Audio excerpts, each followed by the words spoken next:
শুভ সকাল সবাইকে। এই যে দেখতে পাচ্ছেন, এই যে আমার বাবুগুলো অলরেডি কিছু কিছু বাবুর চোখ অলরেডি ফুটে গিয়েছে, কিছু কিছু বাবুর চোখ এখনও ফোটে নাই, তারা এখানে আছে। ওরা বারবার জায়গা চেঞ্জ করতেছে, তো আমার বারবার মানে ধরে ধরে নিয়ে আসা লাগতেছে, ঠিক আছে। আর এই যে জেনিকে চিকেন দিলাম, বাট জেনি চিকেন খায় না। খাও না কেন মা? খাও, পেটের প্রবলেম সলভ হয়ে যাবে, খাও। আচ্ছা আমি এখানে দেবো, তাইলে খাবা?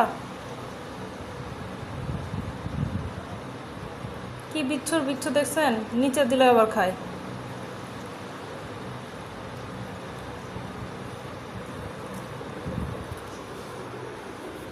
প্রতিদিন তো আমার ক্যাট ফুড লাগেই 1.5 কেজি মতন, চিকেন একটা লাগে। তো এবার থেকে ঠিক করছি যে ক্যাট ফুড কমে আনবো আর চিকেনটা বেশি করে নিয়ে আসবো, যাতে চিকেনগুলো খাইলে কোনো প্রবলেম হয় না। এই নে জেনি, খাও না মা, একটু খাও। সবাই খায়, তুমি খাও না কেন? তোমার শুধু মাছ চায় না? সবসময় মাছ খাইলে হবে? তাহলে পেটের সমস্যা তো দেখা দিবেই।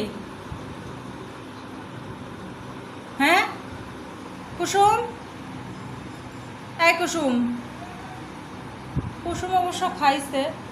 আর সিমিকে আমি একটু জোর করে মানে মুখে তুলে খাইয়ে দিয়েছি, আর হানিকে, ওরা তো একা একা খায় না, এই জন্য। তো আর কি করা, এদের 3 জনের জন্য পাউচ ট্রিট ক্যান এগুলো অর্ডার করতে হবে আবার। আর যেহেতু বেবি দিছে, তো সবাইকে তো একটা ভিটামিন দিতে হবে, অর্ডার করব কয়েকদিনের মধ্যে, একটা ভিটামিন অর্ডার করে দিব। ঠিক আছে, সবাই ভালো থাকবেন।